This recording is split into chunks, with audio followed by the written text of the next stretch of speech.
প্রিয় শিক্ষার্থী, আমি আমির করিম, শখের অধ্যাপক ব্যবস্থাপনা তোমাদের সামনে তৃতীয় দিনের জন্য এসে উপস্থিত হয়েছি। আজকের অধ্যায় ব্যবস্থাপনার নীতি। এটা আমাদের বইয়ের দ্বিতীয়তম অধ্যায়। ব্যবসা শিক্ষার্থীর প্রতি ছাত্র প্রত্যেকেই ব্যবস্থাপনার কাজ সম্পর্কে অবহিত। এই নীতি এবং কাজ আমরা যে বিষয়গুলো নিয়ে তোমাদের সাথে বেশিরভাগ আলোকপাত করি সেগুলি হলো ব্যবস্থাপনার জনক যাকে বলা হয় হেনরি পেওয়েল। বিভিন্ন সময়ে বিভিন্ন ব্যবস্থাপনাবিদগণ ব্যবস্থাপনার ক্ষেত্রে বিভিন্ন রকম অবদান রেখেছে। তার মধ্যে উল্লেখযোগ্য অবদান হিসেবে ধরা হয় হেনরি পেওয়েলকে, যার জন্য তাকে বলা হয় ব্যবস্থাপনার জনক।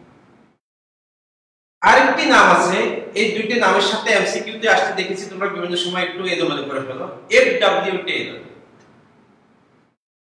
এফডব্লিউ টেইলরকে বলা হয় বৈজ্ঞানিক ব্যবস্থাপনার জনক। এই দুটির মধ্যে যেন এলোমেলো না হয় এই বিষয়টি খেয়াল রাখবে। আমরা আসি আমাদের আলোচনার বিষয় ব্যবস্থাপনার নীতি। ব্যবস্থাপনা কি আর নীতি কি, আগে এই দুটি বিষয় আমরা আলাদা করে একটু বুঝে নিই। ব্যবস্থাপনার সংজ্ঞা নিয়ে বিভিন্ন হাস্যরসাত্মক বিভিন্ন কথাবার্তা বিভিন্ন সময় হয়। বলে ব্যবস্থাপক যা করেন তাই ব্যবস্থাপনা। যখন আমরা বলি ব্যবস্থাপক ঘুমায় তাও ব্যবস্থাপনা, ব্যবস্থাপক মাঠে ফুটবল খেলে তাও ব্যবস্থাপনা। আমরা ওই রকম না বলে একটু সুন্দর করে বলি যে ব্যবস্থাপনা হলো কর্মীদেরকে কৌশলে যে কাজ করে নেওয়ার বিশেষ প্রক্রিয়া। তিনি কি করবেন? বিশেষ কৌশল প্রয়োগ করবেন, নেতৃত্ব দিবেন, দিয়ে কর্মীদেরকে প্রতিষ্ঠানের উদ্দেশ্যের দিকে ধাবিত করবেন। তাহলে নীতি কি? নীতি হলো প্রতিষ্ঠানের কার্য সম্পাদনের দিক নির্দেশিকা, অর্থাৎ সর্বজনভাবে গৃহীত মৌলিক সত্য, তাই হলো ব্যবস্থাপনার নীতি। এখন আমরা মানুষের যে নীতি নৈতিকতার কথা বলি, নীতি নৈতিকতা, মমত্ববোধ, এই ধরনের বিভিন্ন কথা আমরা বিভিন্ন সময় বলি। ব্যবস্থাপনার নীতি আর মনুষ্য নীতি এগুলো আলাদা। আমরা অনেক সময় বলি আপনার কি নীতিতে এই কাজটা করার সময় হলো উচিত হলো। তাহলে ব্যবস্থাপনার নীতি হলো প্রতিষ্ঠানের কার্যাবলী সম্পাদনের যে লিখিত অথবা মৌখিক নির্দেশিকা। নীতি সম্পর্কে একটি গল্প বলি। একটি বড় প্রতিষ্ঠানের সিইও তার নির্বাহীদেরকে নিয়ে একটি সভা ডাকলেন। সভা তিনি বললেন, দেখো আমি বয়স হয়ে গেছে, আমি এই যে প্রতিষ্ঠানের ভার তোমাদের যে কাউকে দিতে যাচ্ছি, আমার পক্ষে আর এই প্রতিষ্ঠান পরিচালনা করা সম্ভব হচ্ছে না। আমি তোমাদেরকে এই প্রত্যেককে একটি করে বীজ দিচ্ছি, তোমরা এই বীজ থেকে চারা উৎপাদন করে 1 বছর পর নিয়ে আসবে। যথাসময়ে তারা এক্সিকিউটিভ যারা ছিলেন নির্বাহী তারা বাসায় চলে গেল, টবের মধ্যে চারা বীজ তারা উৎপাদন করলো। বিভিন্ন সময় তারা কর্মীদের সাথে তারপর পারস্পরিক তারা সে চারা গাছ নিয়ে আলোচনা করে, কার চারা গাছ সুন্দর হচ্ছে, কার কতটুকু হচ্ছে, কার বড় হচ্ছে। এর মধ্যে একজন আছে মিস্টার অ্যালেক্স, সে চারা গাছ উৎপাদন করতে পারেনি, তার মন খুব খারাপ। সহকর্মীরা তাকে নিয়ে হাসি ঠাট্টা করে, সে চারা গাছ উৎপাদন করতে পারেনি, অন্য সবাই পেরেছে। এভাবে 1 বছর পূর্ণ হয়ে গেল। ওই 1 বছর পূর্ণ হওয়ার পর সবাই যার যার চারা গাছ নিয়ে এসে উপস্থিত হলো। অ্যালেক্স এসেছে খালি টব নিয়ে, সবাই তাকে নিয়ে হাসি ঠাট্টা করতেছে যে সে কেন খালি টব নিয়ে আসছে, আমরা সবাই চারা দিয়ে আসছি, আমাদের চারা গাছ বড়, দেখতে সুন্দর। সে মন খারাপ করে বসে আছে। যথাসময় তাদের উদ্যোগের কর্মকর্তা সিইও এসে ঢুকলেন। তিনি এসে গাছগুলো দেখলেন, খুব খুশি হলেন। একটার মধ্যে দেখেছি কোনো চারা নাই। তিনি বললেন, এটি কার? অ্যালেক্স মাথা নিচে করে দাঁড়ালো, স্যার আমার। ভিতরে ভিতরে সে ভাবছে তার আজকে চাকরি থাকার কোনো সম্ভাবনা নাই। তিনি বললেন তুমি এখানে এসে দাঁড়াও। অ্যালেক্স এসে তার পাশে দাঁড়ানো। সিইও এবার বললেন তোমাদেরকে আমি যে বীজগুলো দিয়েছিলাম সেই বীজগুলো ছিল সিদ্ধ করা। এই বীজ থেকে চারা গাছ উৎপাদন হওয়ার কথা না। তোমরা প্রত্যেককে চারা বীজটা চেঞ্জ করেছো, একমাত্র অ্যালেক্সই বীজটা চেঞ্জ করেনি, যার কারণে তার চারাটা হয়নি। অতএব এই প্রতিষ্ঠানের দায়িত্বটা আমি অ্যালেক্সকে দিতে চাই। যাদের চারা গাছ হয়েছিল ততক্ষণে তারা মাথা নিচু করে বসে আছে, আর নীতি নৈতিকতার কারণে অ্যালেক্স সোজা হয়ে দাঁড়িয়ে আছে। পরবর্তী প্রতিষ্ঠানের ভার অ্যালেক্সের উপরই অর্পণ করা। এটা হলো মনুষ্য নীতির কথা। এবার ব্যবস্থাপনার নীতি। ব্যবস্থাপনা যদি একটা নীতির আলোকে পরিচালিত না হয় তাহলে তার কার্যাবলীগুলো তো সুন্দরভাবে সম্পাদিত হবে না। এই কারণেই যে নীতিগুলো বিভিন্ন ব্যবস্থাপনা বিভিন্ন সময় দিয়েছেন, আমরা আজকে আলোচনা করব হেনরি পেওয়েলের 14টি নীতি। হেনরি পেওয়েল 1841 সালে জন্মগ্রহণ করেন। তিনি ফরাসি নাগরিক। 1916 সালে তিনি ব্যবস্থাপনার উপর একটি বই দেখেন, যেটা ফ্রান্সের ভাষা উচ্চারণ করা আমার পক্ষে একটু কঠিন হয়ে যাবে। বাংলা যদি করা হয় ফ্রান্স থেকে ইংলিশ, ইংলিশ থেকে বাংলা, সাধারণ শিল্প ব্যবস্থাপনা। এই বইতে হেনরি পেওয়েল ব্যবস্থাপনার 5টি মৌলিক কাজ এবং 14টি নীতি এবং সমগ্র মানব সংগঠনের জন্য ব্যবস্থাপনার সামগ্রিক চিত্র তুলে ধরার চেষ্টা করেছে। তার এই গ্রন্থই তাকে আধুনিক ব্যবস্থাপনার জনক হিসেবে স্বীকৃতি দানে সহায়তা করে। তার 14টি নীতি যদি কোনো প্রতিষ্ঠানে বলবৎ থাকে তাহলে ওই প্রতিষ্ঠান যেমনি গতিশীলভাবে কার্যাবলী সম্পাদন করতে পারবে, তেমনি তার লক্ষ্য অর্জনটা অনেক সহজ হয়ে যাবে। আসলে আমরা আজকে কোনো গল্পে যাচ্ছি না, যেহেতু আমরা বলছি নীতি হলো মৌলিক সত্য সর্বজনভাবে স্বীকৃত, তাহলে আমাদের এখানে গল্প বা উদ্দীপকের আগে প্রয়োজন নেই, বরং আমরা আগে আলোচনা করব হেনরি পেওয়েলের নীতি, দেন আমরা যাব উদ্দীপক অথবা গল্প যাই করি। তাহলে 1 নম্বর নীতিটা যদি আমরা বলি, যেহেতু ফরাসি ভাষা থেকে ইংলিশ, ইংলিশ থেকে বাংলা, তাহলে আমাদের এই নীতিগুলো না বিভিন্ন বইতে তোমরা বিভিন্নভাবে হয়তো পেতে পারো, সেখানে কনফিউশন হওয়ার কোনো প্রয়োজন নেই। 1 নম্বরটাকে আমি যদি বলি, হেনরি পেওয়েলের 1 নম্বর নীতি ছিল কার্য বিভাজন নীতি, কাজের বিভক্তি। কার্য বিভাজন নীতি, এই নীতি দ্বারা পেওয়েল কি বোঝাতে চেয়েছেন?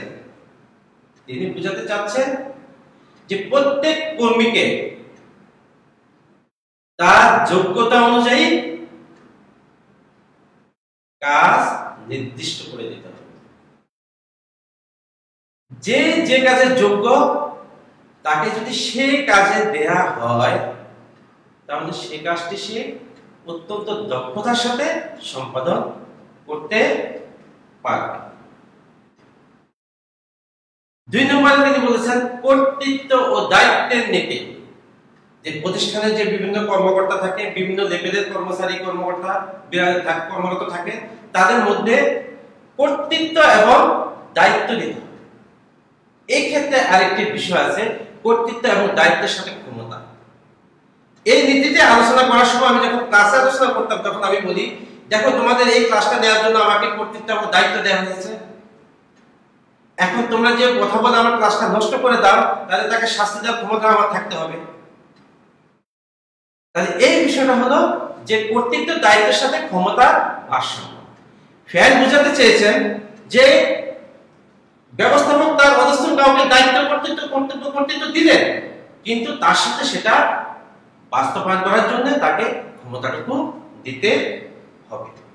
যদি দায়িত্ব কর্তৃত্ব এবং ক্ষমতার ভারসাম্য না থাকে তাহলে সেই কাজগুলো তিনি সুন্দরভাবে সম্পাদন করতে পারবে।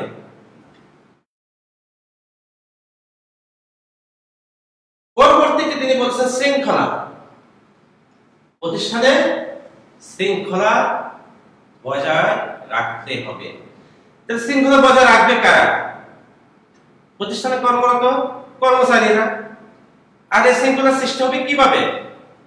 যদি তাদের প্রতি সহানুভূতি হন ব্যবস্থাপক, তারা প্রতিষ্ঠানের প্রতি কি হবে, মমত্ববোধ সৃষ্টি হবে, তাদের কাজের প্রতি স্পৃহা বৃদ্ধি পাবে এবং কাজগুলো পর্যায়ক্রমে চলতে থাকবে। তাহলে প্রতিষ্ঠানের শৃঙ্খলা বজায় থাকবে। আর প্রতিষ্ঠানের যদি কার্যাবলীর মধ্যে শৃঙ্খলা বজায় না থাকে, তাহলে ব্যবস্থাপকের পক্ষে কোনদিন কাঙ্ক্ষিত লক্ষ্য অর্জন করা সম্ভব হবে না। শৃঙ্খলাটাকে আমি এমন দেখাতে পারি,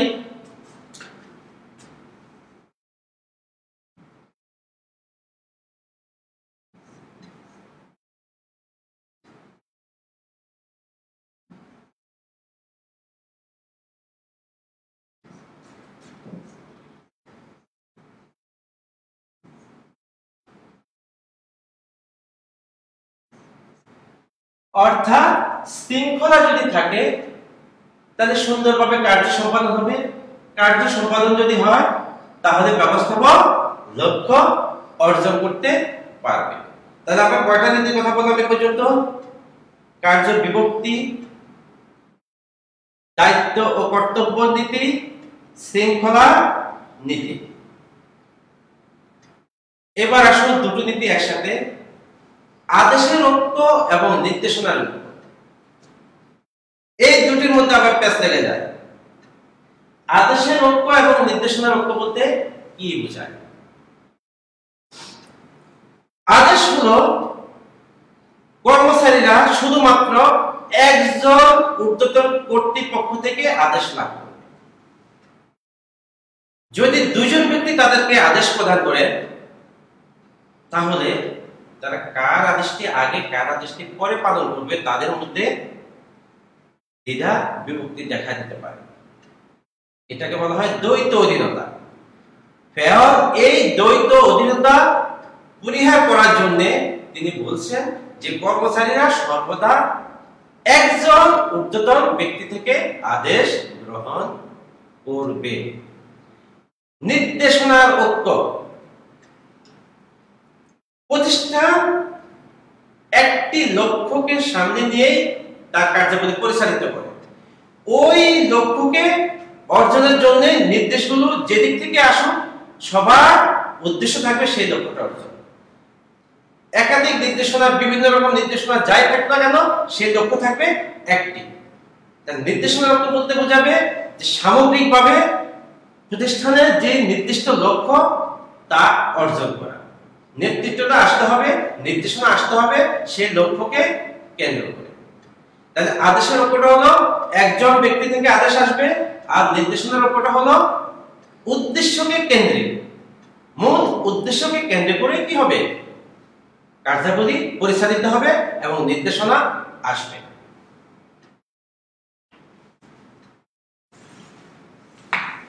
আমরা ধাপে ধাপে চলে গেছি পাঁচটাতে। এবার আসো হেনরি পয়েলের আরেকটি নীতি, সাধারণ স্বার্থে নিজের স্বার্থ ত্যাগ। তিনি বলছেন যে প্রতিষ্ঠানের স্বার্থকেই কর্মীদের অগ্রাধিকার দেওয়া উচিত।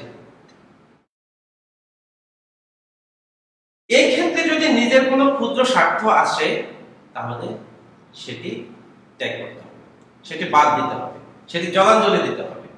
অর্থাৎ সাধারণ স্বার্থের জন্য, প্রতিষ্ঠানের সার্বিক স্বার্থের জন্য ব্যক্তিগত স্বার্থকে কোনো অবস্থাতেই বড় করে দেখা উচিত নয় অথবা যাবে না। তিনি এই নীতি দ্বারা বোঝাতে চেয়েছেন যে একটি প্রতিষ্ঠান যখন তার কার্যাবলী পরিচালিত করে তার সাথে অনেক ব্যক্তির স্বার্থ জড়িত থাকে।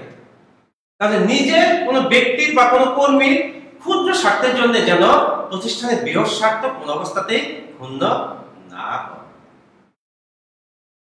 পরবর্তী নীতি পারিশ্রমিক নীতি। এই নীতিকে প্রতিষ্ঠানে কর্মরত কর্মকর্তা কর্মচারী তাদের যোগ্যতা অনুযায়ী পারিশ্রমিক দেওয়ার কথা বলেছে। সাধারণত প্রত্যেক কর্মী বা কর্মচারী বা কর্মকর্তা তার কাজের বিনিময়ে কিছু প্রতিদান প্রত্যাশা করে, আর সেই প্রতিদানটা যদি তার আশার সাথে মিলে যায় তাহলেই প্রতিষ্ঠানের প্রতি তার মহত্ত্ব সৃষ্টি হবে, কাজের প্রতি তার আনুগত্য বৃদ্ধি পাবে, আরো দক্ষতার সাথে সে কাজ সম্পাদন করতে পারবে। তাহলে এই নীতি দ্বারা বোঝাতে চেয়েছেন যে প্রত্যেক কর্মী তার যোগ্যতা অনুসারে যেন পারিশ্রমিক পায়, সেই বিষয়টি তাকে অবশ্যই তাকে ব্যবস্থাপককে খেয়াল রাখতে হবে। তিনি আরেকটি নীতির কথা বলেছেন, ন্যায়পরায়ণতা। ব্যবস্থাপককে ন্যায়পরায়ণ হতে হবে। প্রতিষ্ঠান পরিচালনার জন্য তিনি সবাইকে সমান দৃষ্টিতে দেখতে হবে।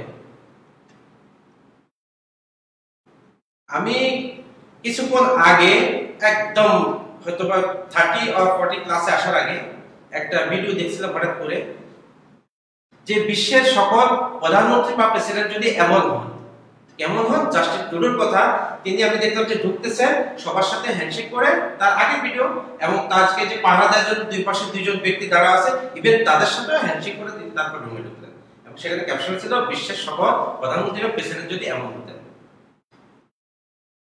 এই প্রশ্নটি বললাম কেন? যে ব্যবস্থাপক প্রত্যেককে সমান দৃষ্টিতে দেখতে হবে। যদি সমান দৃষ্টিতে দেখেন তাহলে তিনি সবার কাছ থেকে শ্রদ্ধার পাত্র হিসেবে উপনীত হবেন।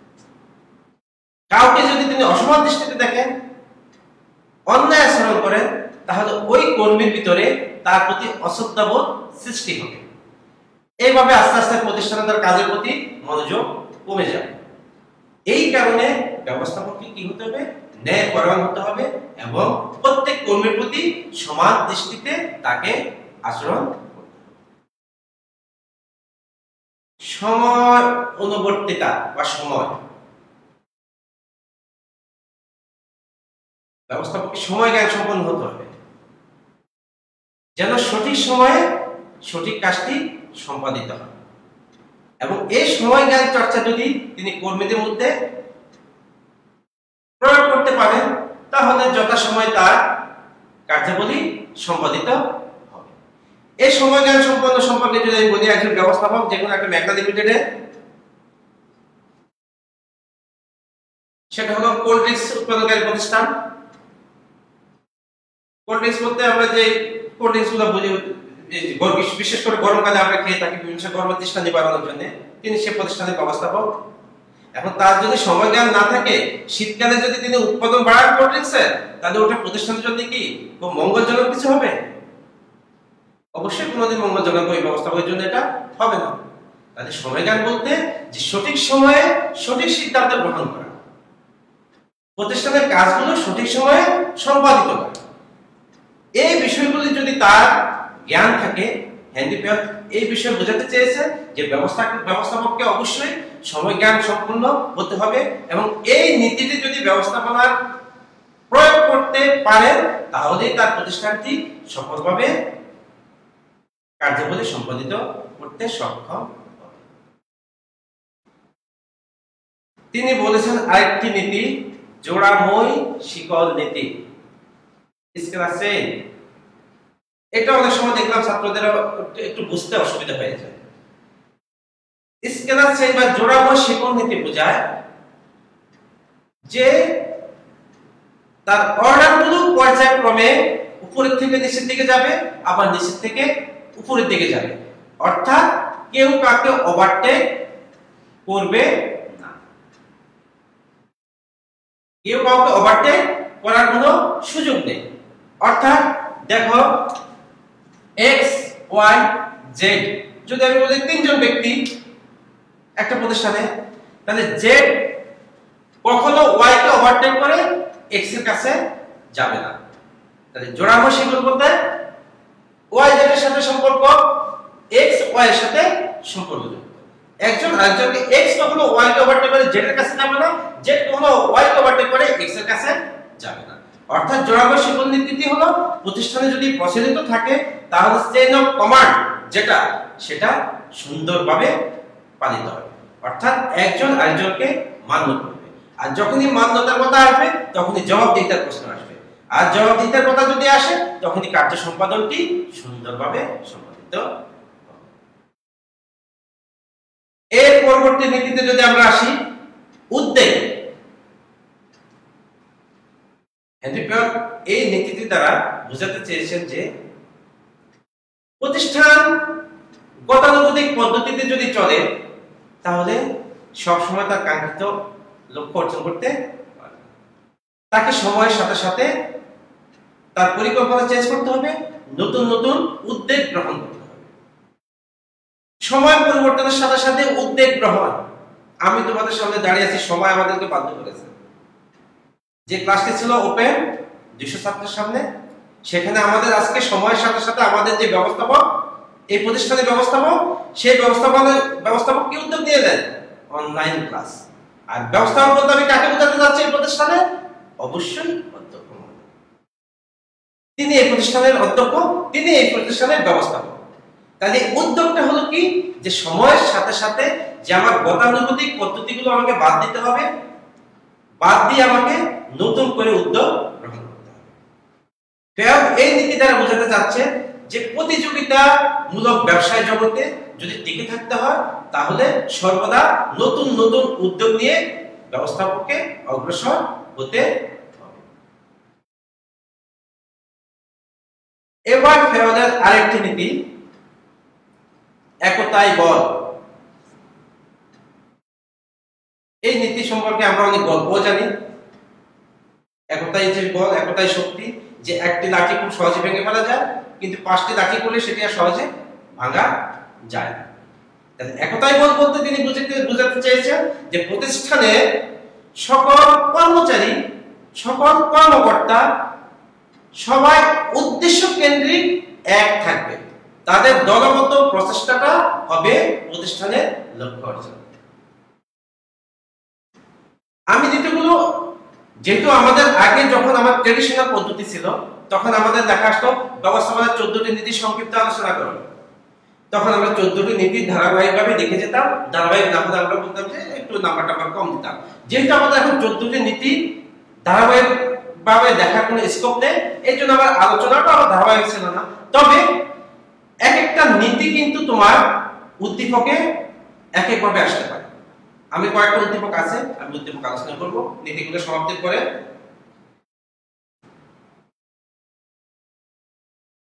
আরেকটি নীতি বলছেন যেটা বর্তমানের সাথে অত্যন্ত সামঞ্জস্যপূর্ণ। তিনি বলেছিলেন 1916 সালে, আর সেটা প্রয়োগ এখনো দেখা যাচ্ছে, আমরা খুব সহজেই বুঝতে পারবো। চাকরির স্থায়িত্ব নীতি। তিনি বলছেন যে কর্মীদের যদি ঘন ঘন বদলি করা হয়, কথায় কথায় চাকরি থেকে বরখাস্ত করা হয়, চাকরিচ্যুতি করা হয়, তাহলে ওই প্রতিষ্ঠানের কর্মীদের কখনো প্রতিষ্ঠানের প্রতি মমত্ববোধ সৃষ্টি হবে না। তাদের ব্যবস্থাপক যদি তার কাজগুলো তার প্রতিষ্ঠানকে সফল করতে চান তাহলে তিনি কর্মীদের মানসিকভাবে প্রস্তুত করে রাখতে হবে যে খুব সহজেই, খুব সামান্য বিষয়ে তোমাদের চাকরিচ্যুতি করা হবে না, তোমাদের চাকরি চলে যাবে। এই বিষয়টি যদি তাদের অবগত করানো যায় তাহলেই তারা কি করবে? প্রতিষ্ঠানের প্রতি মমত্ববোধ সৃষ্টি করে তারা আনুগত্যের সাথে প্রতিষ্ঠানের কাজগুলো দক্ষতার সাথে সম্পাদন করবে। এই নীতিগুলো এবার তোমাদের জ্ঞানমূলকের প্রশ্নের মধ্যে আসতে পারে, অনুধাবনে আসতে পারে, প্রয়োগ আসতে পারে, উচ্চতার দক্ষতা। এখন যদি প্রথমে 1 নম্বরের জন্য বলি আমি কার্য বিভাগ নীতি কি, তাহলে বলবো যোগ্যতা অনুযায়ী কর্মীদের কাজ করার ভাগ করে দেওয়ার নীতিকে কার্য বিভাগ নীতি বলে। এবার আসো, আমি জ্ঞানমূলক বা অনুধাবনে যাচ্ছি না, আমি যাচ্ছি হলো প্রয়োগ এবং উচ্চতর দক্ষতা সংক্রান্ত কিছু প্রশ্ন আলোচনায়।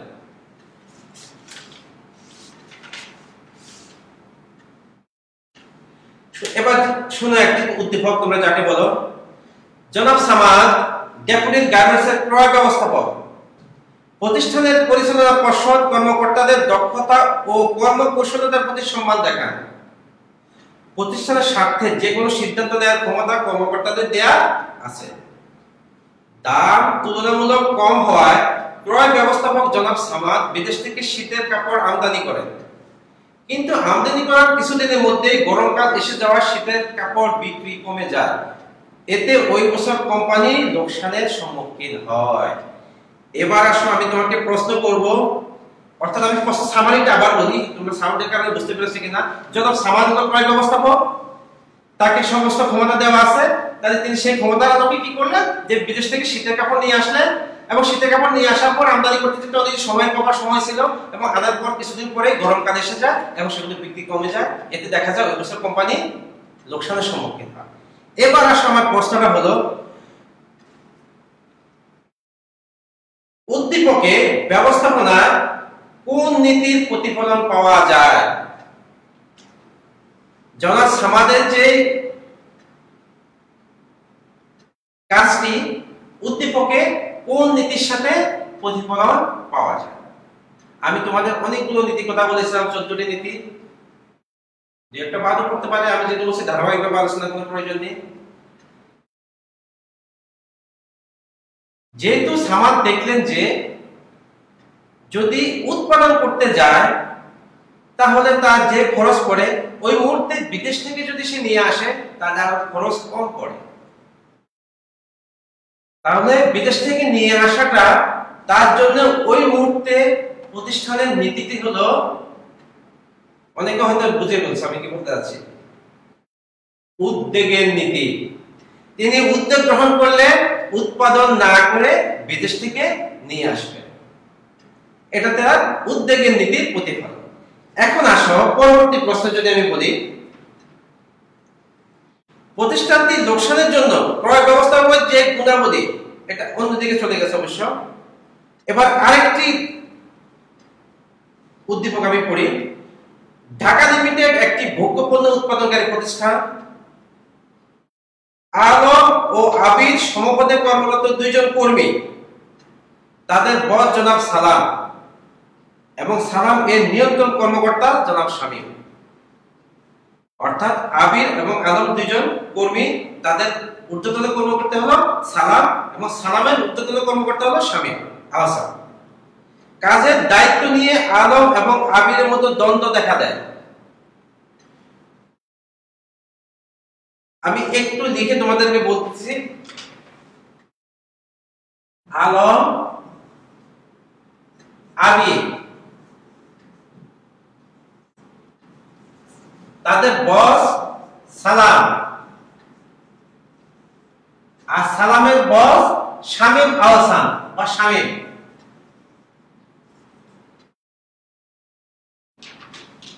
এবার এখান থেকে আমি তোমাদের গল্পটা উদ্দীপকটা পুরো না করে এখান থেকে আমি বুঝিয়ে দিতে পারতেছি। দেখো, তাহলে আমি বললাম আলম এই দুজন কাজ দেওয়ার অর্থ হলো এই দুজন সমপদে কাজ করে, তাদের ঊর্ধ্বতন কর্মকর্তা হলো সালাম আর সালামের ঊর্ধ্বতন কর্মকর্তা হলো শামীম। এখন এই দুজনের মধ্যে কার্য সম্পাদনে গিয়ে একটু দ্বন্দ্ব সৃষ্টি হয়। দ্বন্দ্ব সৃষ্টি হওয়ার পরে আলম গিয়ে শামীমের নিকট অভিযোগ দায়ের করে। অভিযোগ দায়ের করার পরে ঘটনাটা এবার দেখো, তখন জনাব শামীম এরপর রাগান্বিত হয়ে গেছে। রাগান্বিত হয়ে তিনি বলেন, আপনার অধস্তন কর্মীদের প্রতিষ্ঠানের নীতিমালা বিষয়ে যথেষ্ট জ্ঞানের অভাব আছে, তাদের শিক্ষণ এবং প্রশিক্ষণের প্রয়োজনীয় ব্যবস্থা নিন। আবির আলম যখন শামীমের নিকট কমপ্লেইন দিল, শামীম তখন রাগান্বিত হয়ে সালামকে বলল যে আপনার অধীনে যে যারা কর্মরত আছেন এদেরকে শিক্ষণ এবং প্রশিক্ষণের ব্যবস্থা নিন। তার মানে প্রশ্নটা ছিল এখানে, উক্ত প্রতিষ্ঠানে ব্যবস্থাপনার কোন নীতিটি লঙ্ঘিত হয়েছে? নিশ্চয় তোমাদের বোঝার কোনো অসুবিধা হয়নি। এক্স ওয়াই জেড দিয়ে আমি যেটা বুঝিয়েছিলাম একটু আগে, তার মানে আমরা এখানে শুরু করব, বলবো যে এই প্রতিষ্ঠানে জোড়াময় শিকল নীতি লঙ্ঘিত হয়েছে। কারণ আলম অভিযোগ দেওয়ার কথা ছিল সালামকে, আর সে সালামকে অভিযোগ না দিয়ে সরাসরি চলে গেছে শামীম আহসানের নিকট, যার কারণে এখানে প্রতিষ্ঠানে জোড়াময় শিকল নীতিটি লঙ্ঘিত হয়েছে। এই বিষয়গুলো, এই নীতিগুলো আমি গত ক্লাসে বলেছিলাম যে প্রয়োগমূলক এবং উচ্চতর দক্ষতা এই দুটি প্রশ্ন উদ্দীপকের সাথে সম্পৃক্ত থাকবে এবং সংশ্লিষ্ট অধ্যায়ের যে কোনো একটা টপিকসকে হিট করবে, যে কোনো একটা টপিকসের আলোকে থাকবে। এই কারণে যদি তোমার নীতিগুলো যদি জানা না থাকে তাহলে তুমি এই উদ্দীপকের এই প্রশ্নের অ্যানসার তো কখনো করতে পারবে না। সেই কারণে আমাদের টপিকসগুলো আমরা যদি ভালো করে পড়ে রাখি তাহলে আমরা উদ্দীপকের যে প্রশ্নগুলো, প্রয়োগগুলো এবং উচ্চতর দক্ষতা, এই দুইটি প্রশ্ন খুব সহজে আমরা ধরতে পারব। এবার আসো পরবর্তী প্রশ্ন, যেটা প্রয়োগমূলক। এই উদ্দীপকের আলোকে প্রতিষ্ঠানের ঊর্ধ্বতন কর্তৃপক্ষের ভূমিকা কি সঠিক ছিল? তোমার উত্তরের সপক্ষে যুক্তি দাও। এখন আসো আমাদের এই উদ্দীপকের আলোকে দুইটি প্রশ্ন ছিল। প্রথম প্রশ্ন হলো যে কোন নীতিটি লঙ্ঘিত হয়েছে, তাহলে এখানে তোমরা অ্যানসার করলে দেখলাম বিস্তারিত, যেখানে জোড়াময় শিক্ষা নীতি লঙ্ঘিত হয়েছে কারণ আলম সালাম সাহেবকে অভিযোগ দেওয়ার কথা, সালামকে বাদ দিয়ে তিনি শামীমের নিকট অভিযোগ দিয়েছেন। এবার আসো পরবর্তী প্রশ্ন ছিল আমার যে কর্তৃপক্ষের ভূমিকা কি সঠিক ছিল? কর্তৃপক্ষ বলতে শামীম আহসানের কথা বোঝাচ্ছে, উনি রাগান্বিত হয়ে সালামকে রাগান্বিত হলেন, তার ভূমিকা কি সঠিক ছিল? হ্যাঁ, তার ভূমিকা সঠিক ছিল। আমরা বলবো, যুক্তি সহকারে বলবো যে সালামের ভূমিকাটা অবশ্যই সঠিক ছিল, কারণ আলম এবং আবিরের মধ্যে যে ব্যবস্থাপনার নীতি সেগুলো তাদের মধ্যে প্রয়োগ করা ছিল না, তাদেরকে জানানো হয়নি অথবা তারা জানেনি, যার কারণে তারা সালামকে ওভারটেক করে সালামকে বাদ দিয়ে শামীমের নিকট অভিযোগ দায়ের করেছে। এবার আসো পরবর্তীতে আরেকটা উদ্দীপক। সাতটা লিমিটেডের উৎপাদন বিভাগ তার কাজগুলোকে প্রকৃতি অনুযায়ী বিভিন্ন ভাগে ভাগ করে প্রত্যেকের দায়িত্ব ক্ষমতা নির্দিষ্ট করে দেয়। এতে কর্মীর কাজ সহজ হয়। আবার পরিচালক পর্ষদের 20% উৎপাদন বৃদ্ধির সিদ্ধান্ত বাস্তবায়নে প্রতিষ্ঠানের সকল বিভাগের কর্মকর্তারা একই লক্ষ্যকে সামনে রেখে অধস্তনদের পরামর্শ ও নির্দেশনা প্রদান করে। ফলে কার্যক্ষেত্রে জটিলতা না থাকায় লক্ষ্য পূরণ সহজ হয়। অর্থাৎ শাপলা লিমিটেড একটি উৎপাদনকারী প্রতিষ্ঠান, তারা তার কাজকে বিভিন্ন ভাগে ভাগ করে দিয়েছে। এবার আসলে যে প্রশ্নটি ছিল আমার, উদ্দীপকের উৎপাদন বিভাগ ব্যয়ের কোন নীতি অনুসরণ করেন ব্যাখ্যা করো।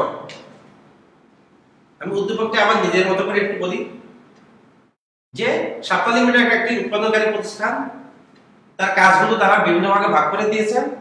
পরিচালনা পর্ষদ তারা সিদ্ধান্ত নিয়েছে তারা 20% উৎপাদন বৃদ্ধি করবে এবং সেই লক্ষ্যকে সামনে রেখে তারা বিভিন্ন নির্দেশনা আদেশ প্রদান করে থাকে। এবং প্রশ্নটা ছিল আমার, উদ্দীপকের উৎপাদন বিভাগে ব্যয়ের কোন নীতি অনুসরণ করা হয়েছে? আমরা বুঝতে পারতেছি খুব সহজেই উৎপাদন বিভাগ এই প্রতিষ্ঠান কার্য বিভক্তির নীতি অনুসরণ করেছে। তারা প্রতিষ্ঠানের কাজগুলোকে বিভিন্ন ভাগে ভাগ করে দিয়েছে। এবার আসুন দ্বিতীয় প্রশ্নটি, নির্দেশনার ঐক্যই পরিচালক পর্ষদের সিদ্ধান্ত বাস্তবায়ন সম্ভব হয়েছে। উদ্দীপকের আলোকে বিশ্লেষণ করো। কারণ উদ্দীপকের শেষ লাইনটা ছিল ফলে কার্যক্ষেত্রে জটিলতা না থাকায় লক্ষ্য পূরণ সহজ হয়। আর আমার উচ্চতর দক্ষতার প্রশ্নটা হলো, নির্দেশনার ঐক্যই পরিচালক পর্ষদের সিদ্ধান্ত বাস্তবায়ন সম্ভব হয়েছে। উদ্দীপকের আলোকে বিশ্লেষণ করো। অর্থাৎ এই ক্ষেত্রে প্রতিষ্ঠান আদেশের ঐক্য এবং নির্দেশনার ঐক্য অত্যন্ত দক্ষতার সাথে পালন করতে সক্ষম হয়েছে। এই যে দেখো নীতিগুলো আমি আলোচনা করেছিলাম আগে এক একটি করে, সেটা উদ্দীপকের প্রয়োগটা কিভাবে হয় তাই আমি মাত্র দেখানোর চেষ্টা করতেছিলাম শুধুমাত্র। এবার আসো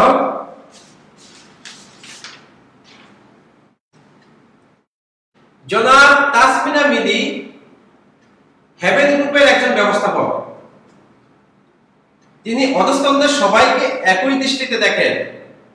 অধস্তনরা তাকে শ্রদ্ধা করেন, ফলে তাদের মধ্যে পারস্পরিক সম্পর্ক সুদৃঢ় রয়েছে। একদিন অধস্তনদের মধ্যে কাজ নিয়ে বিশৃঙ্খলা সৃষ্টি হলে তিনি তার অভিজ্ঞতা ও তীক্ষ্ণ বুদ্ধিমত্তার মাধ্যমে দ্রুত সমস্যার সমাধান করেন। তাসমিনা মিলি হেভেন গ্রুপের ব্যবস্থাপক, তিনি বলা আছে প্রতিষ্ঠানের সবাইকে সমান দৃষ্টিতে দেখেন এবং কোনো সমস্যা দেখা দিলে তিনি তাৎক্ষণিক বুদ্ধিমত্তার মাধ্যমে সমাধান করেন। আমার প্রশ্ন হলো, জনাব তাসমিনা মিলি ব্যবস্থাপনা কোন নীতি অনুসরণ করেন? ব্যাখ্যা করুন। জনাব তাসমিনা মিলি ব্যবস্থাপনা কোন নীতি অনুসরণ করেন? একটা নীতি আলোচনা করে আসছিলাম, মনে পড়ে?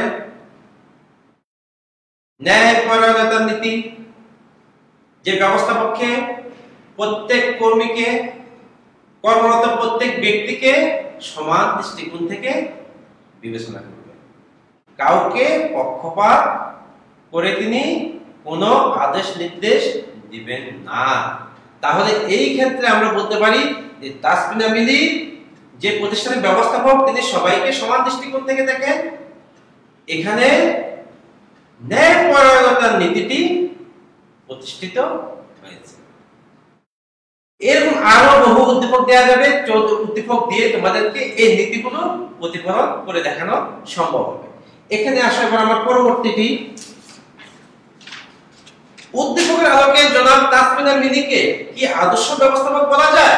তোমার উত্তরের সপক্ষে যুক্তি দাও। তাসমিনা মিলিকে কি আদর্শ ব্যবস্থাপক বলা যাবে? প্রথম ছিল তিনি কোন নীতিটি অনুসরণ করেন? তিনি ন্যায়পরায়ণ নীতি অনুসরণ করেন। এবার দ্বিতীয় প্রশ্ন ছিল যে তাসমিনা মিলিকে কি আদর্শ ব্যবস্থাপক বলা যায়? তার মানে উদ্দীপকে এই প্রশ্নটি আমাকে এই অধ্যায়ে কোন বিষয়ের দিকে নিয়ে যেতে চাচ্ছে? তা হলো আদর্শ ব্যবস্থাপকের গুণাবলী। তাহলে আদর্শ ব্যবস্থাপকের যদি গুণাবলী জানা থাকে তাহলে এই প্রশ্নের উত্তরটা করা যাবে। কারণ উদ্দীপকের প্রশ্ন আছে, উদ্দীপকের আলোকে জনাব তাসমিনা মিলিকে কি আদর্শ ব্যবস্থাপক বলা যায়? তোমার উত্তরের সপক্ষে যুক্তি দাও। তাহলে আমার আগে জানতে হবে যে আদর্শ ব্যবস্থাপকের গুণগুলো কি থাকা উচিত বা কি গুণগুলা থাকা বাঞ্ছনীয়। সেখানে 1 নম্বরকে আমি আইডেন্টিফাই করতে পারি পেশাগত জ্ঞান।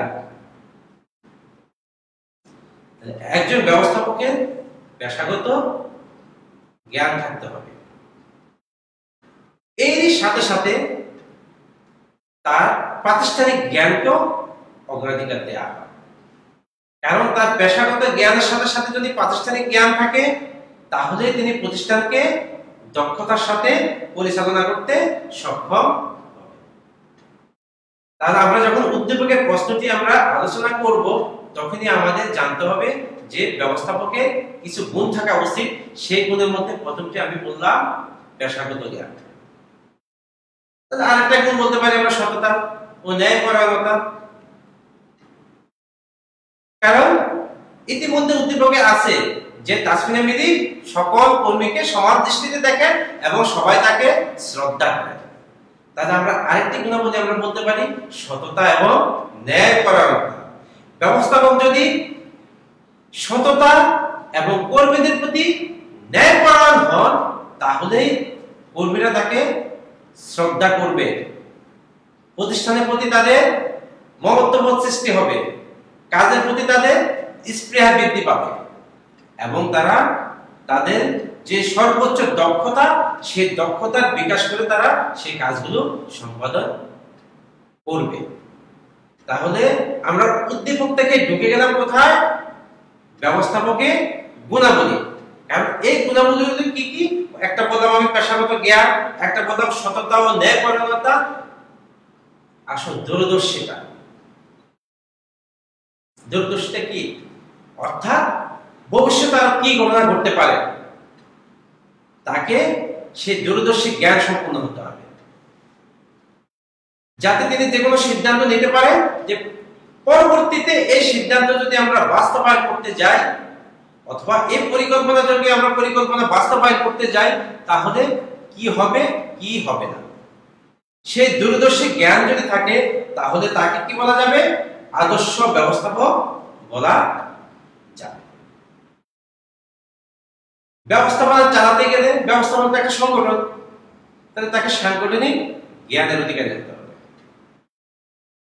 এই সাংগঠনিক জ্ঞান বলতে বোঝানো হয়েছে যে সংগঠন কাঠামো, তিনি সংগঠন কাঠামোটা কোন ধরনের রেখে কার্যাবলী পরিচালনা করবেন সেটা আমাদের সংগঠন কাঠামোর মধ্যে আরেকটা অধ্যায় আছে আমাদের সংগঠিতকরণ, সেখানে সংগঠন কাঠামোর বিস্তারিত আলোচনা আছে। সেখানে আমার সংগঠন কাঠামো আছে সরলরৈখিক সংগঠন, সরলরৈখিক পদস্থ কর্মী সংগঠন, ম্যাট্রিক্স সংগঠন, কার্যভিত্তিক সংগঠন, এই জন্য আরো বিভিন্ন সংগঠন আছে আমাদের। তার ব্যবস্থাপককে বুঝতে হবে তার প্রতিষ্ঠানটি কোন ধরনের কাঠামো তিনি ব্যবহার করবেন।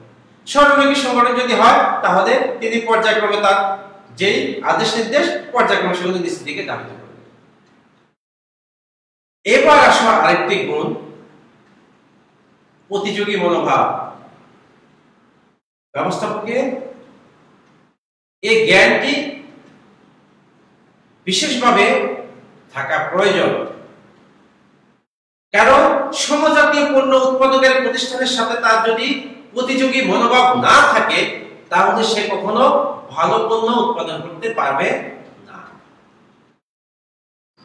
এই যে দেখো আমাদের যে বিভিন্ন যে মোবাইল অপারেটর গুলো, কেউ যদি 3টা থেকে 6টা বসায় 2 মিনিট করে পয়সা, আরেকজন 3টা থেকে 5টা 1 ঘন্টা বাড়িয়ে দেয়, প্রতিযোগিতার কারণে কি করে সে আরো 1 ঘন্টা বাড়িয়ে দেয়। এটা তোমরা একদম দেখো আমাদের চোখের সামনে। কেউ রাতে 12 থেকে সকাল 5টা পর্যন্ত দেয় যে এই টাইমে কথা বলতে আমার একদম ফ্রি সাশ্রয়, আরেকজন 5টা দিচ্ছে তো এই কয়টা দিল 5টা, এই বলে আমি দিয়ে দেবো সন্ধ্যা সকাল 7টা পর্যন্ত। যান, এই যে প্রতিযোগী মনোভাব, এই প্রতিযোগী মনোভাব ব্যবস্থাপকে থাকতে হবে। আর এই প্রতিযোগী মনোভাব থাকতে তিনি কি করতে পারবেন, কর্মীদেরকে সেই উদ্দেশ্যটাকে সামনে নিয়ে কাজগুলো পরিচালনা করতে সক্ষম হবেন। তাকে হতে হবে সহনশীল। প্রতিষ্ঠানে বিভিন্ন রকম ঝামেলা আসবে, বিভিন্ন রকম সমস্যার সৃষ্টি হবে, তাকে সহনশীলতার মনোভাবের পরিচয় দিয়ে সেগুলো সমাধান করতে হবে। তিনি যদি সহনশীল না হন তাহলে প্রতিষ্ঠানে বিশৃঙ্খলা সৃষ্টি হবে এবং তার যে কাঙ্ক্ষিত উদ্দেশ্য সে উদ্দেশ্য কখনো সফল হবে না। যোগাযোগ দক্ষতা, আমার এর আগে 2টি ক্লাস ছিল যোগাযোগের উপরে। আমি একটা উদ্যোগে বলছিলাম যে এই প্রতিষ্ঠানের ব্যবস্থাপক অত্যন্ত ডাইনামিক এবং হ্যান্ডসাম এবং আধুনিক, কারণ তিনি যোগাযোগের মধ্যে কি আধুনিক তথ্য প্রযুক্তি ব্যবহার করেছিলেন। যাক, সেই প্রসঙ্গ আমি আসি। এবার ব্যবস্থাপকের কি থাকতে হবে, তাহলে তার দক্ষতা থাকতে হবে, যোগাযোগ করা। সেই যোগাযোগ কাদের সাথে, প্রতিষ্ঠানের অভ্যন্তরে এবং প্রতিষ্ঠানের বাইরে। প্রতিষ্ঠানের বাইরে তার বিভিন্ন পক্ষের সাথে যোগাযোগ রক্ষা করতে হয়, প্রতিষ্ঠানের অভ্যন্তরে বিভিন্ন কর্মচারী আছে তাদের সাথে তার যোগাযোগ রক্ষা করতে হয়। এই যোগাযোগের জন্যই তাকে কি করতে হবে, সর্বদা তথ্য প্রযুক্তি যদি ব্যবহারের সুযোগ থাকে সেগুলো ব্যবহার করার দক্ষতা অর্জন করতে হবে। আসো আরেকটি উদ্দীপক। জনাব রহিম একটি কোম্পানির ব্যবস্থাপক। তিনি অফিসের কোনো কর্মকর্তা বা কর্মীর ন্যায়সঙ্গত প্রয়োজনীয় মতামত শুনেন না বা গ্রহণও করেন না। মাঝে মাঝে বিভিন্ন অজুহাতে সবার সাথে রূঢ় আচরণ করেন, এ কারণে কেউ তাকে ভালো জানে না। এদিকে তিনি নির্দিষ্ট কিছু কর্মীর প্রতি বিরূপ আচরণ করেন, তাদের প্রতি তিনি উদাসীন, তাই কর্মীরা তাকে খুব সমালোচনা করে। আসল এই উদ্দীপক থেকে ব্যবস্থাপকের কোন গুণাবলীর অভাবে কর্মীরা তাকে ভালো জানে না ব্যাখ্যা করো। অর্থাৎ এই কোম্পানির ব্যবস্থাপক একটি রূঢ় প্রকৃতির, তিনি নির্দিষ্ট কিছু কর্মীর প্রতি অনুকূল মনোভাব পোষণ করেন, যার কারণে অন্য কর্মীরা তাকে আর শ্রদ্ধা চোখে দেখেন না। আমার প্রশ্ন হলো এখন, তাহলে ব্যবস্থাপকের কোন গুণাবলীর অভাবে কর্মীরা তাকে ভালো জানেন না ব্যাখ্যা করো। তাহলে কোন গুণাবলীর কথাটা তোমাদের মনে পড়ে? পেশাগত না, তাকে সততা এবং ন্যায়পরায়ণ নীতির কথা মনে পড়ে। কারণ তিনি যদি ন্যায়পরায়ণ হতেন তাহলে ওই নির্দিষ্ট সংখ্যক কর্মীরা তার প্রতি অশ্রদ্ধা পোষণ করতেন না। তাহলে ব্যবস্থাপকের গুণাবলীর মধ্যে আমাদের মনে রাখতে হবে যে ব্যবস্থাপককে অবশ্যই পেশাগত জ্ঞানের অধিকারী হতে হবে, ন্যায়পরায়ণ থাকতে হবে, তাকে কর্মীদের প্রতি সহানুভূতি মনোভাবাপন্ন, তাহলে কর্মীরা তাকে কি করবে? শ্রদ্ধার চোখে দেখবে। আরেকটি প্রশ্ন আছে, কর্মীরা তাকে সমালোচনার কারণ কি? উদ্দীপকের আলোকে বর্ণনা করো। তাহলে কর্মীরা তাকে সমালোচনা কেন করেন? আমরা তো বুঝে ফেলছি তিনি রূঢ় আচরণ করেন, তিনি সবাইকে সমান চোখে দেখেন না, যার কারণে কর্মীরা তাকে প্রতি কি অশ্রদ্ধা পোষণ করেন। তাহলে এই যে উদ্দীপকের সাথে প্রশ্নের সমন্বয় ঘটানো, যে উদ্দীপক পড়ে আমার কোন বিষয়টি আমাকে দেখতে হবে, কোন বিষয়টি আমাকে আলোচনা করতে হবে অধ্যায়ে, আমি তার সাথে সমন্বয় করে আলোচনা করে দিলাম তোমাদেরকে। অর্থাৎ আমি কখনো আলোচনা করেছি আগে উদ্দীপক তারপরে আলোচনা, আবার কখনো আমি শুরু করেছি আগে আলোচনা পরে উদ্দীপকের সাথে সম্পৃক্ততা। তাহলে এই বিষয়টি তোমাদের খেয়াল রেখে অধ্যায়ের যে পাঠগুলো আছে সেই পাঠগুলো তোমাদের সম্পাদন করতে হবে। আর এই পাঠগুলো যদি ভালোভাবে সম্পাদন করতে পারো তাহলে তোমরা প্রয়োগমূলক এবং উচ্চতার দক্ষতার যে প্রশ্নগুলো সেগুলো সুন্দরভাবে দেখতে সক্ষম হবে। জানি না এত সময় তোমাদের সামনে আমি যে ক্লাসটা দিলাম তোমাদের কতটুকু উপকার হবে। যদি ন্যূনতম উপকার হয় তাহলে আমি সার্থক। সবাই ভালো থাকবে।